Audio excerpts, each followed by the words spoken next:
Magandang tanghali po sa lahat. Luzon, Visayas, Mindanao, kung saan kayong dako ng mundo po tayo nagbabalik dito sa aking munting channel. Samuel Soriano TV29 para mag-discuss ulit ng another coins. At ito po ay ating hilig, mangolekta ng barya at isa tayong kolektor. Magandang tanghali po sa lahat ng aking mga subscriber kung saan kayong dako ng mundo po. Keep safe po sa lahat and God bless. Maraming salamat sa inyo lahat ng aking mga subscriber. Yun naman pong hindi pa po nakapag-subscribe dito sa aking munting channel at gusto nyo ang ganitong mga topic po about coins. Aanyayahan ko sana kayo, baka pwedeng makahingi ng pabor at malaking tulong na po yung inyong gagawin. Tulad ng pagpindot ng ating subscribe button, like and share para ma-update po kayo sa mga latest ko pang gagawin mga video po. Ang pag-uusapan po natin ngayon ay pera po ng Pilipinas. Ayan.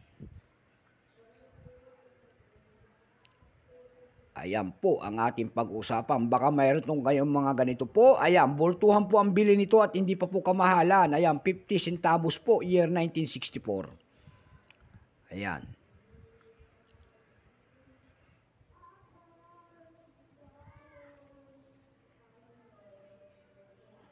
Ayan. Bago tayo magsimula sa ating talakayan, kilalanin mo muna natin siya. Issue po, Philippines po, Period Republic 1946 up to date po, type standard circulation coins. Years 1958 hanggang 1964, value nito 50 centavos, currency piso. 1857 hanggang 1967, composition po nito ay nickel brass. May bigat lamang itong 10 grams, may haba pong 30.3 mm, hugis po bilog. Orientation yan, coin alignment, number N-11099, reference number KM-190. Ito pong year 1964, ito po ay Royal Mint, minted in 1965. Ito po ay 78%. Kung ilang piraso naman ang ginawa sa barya na ito, ito po ay 25 million exactly po. Walang butal, 25 million. May price na po ito doon sa ating numista.com, yung kanyang presyo. Kung tawagin ng ating mga kolektor, yung kanyang fine ay 25, yung very fine 27, extra fine 57, almost uncirculated 62.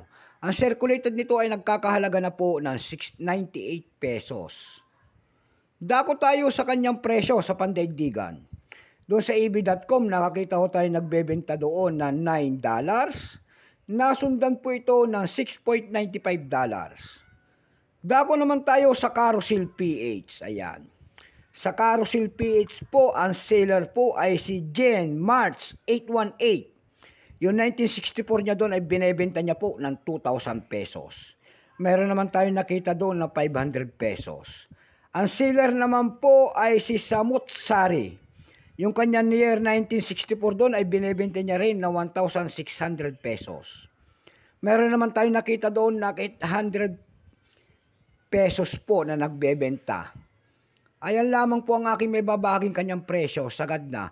So hanggang dito na lamang po Luzon, Visayas, Mindanao, kung saan kayong dako ng mundo po, keep safe po sa lahat, and God bless.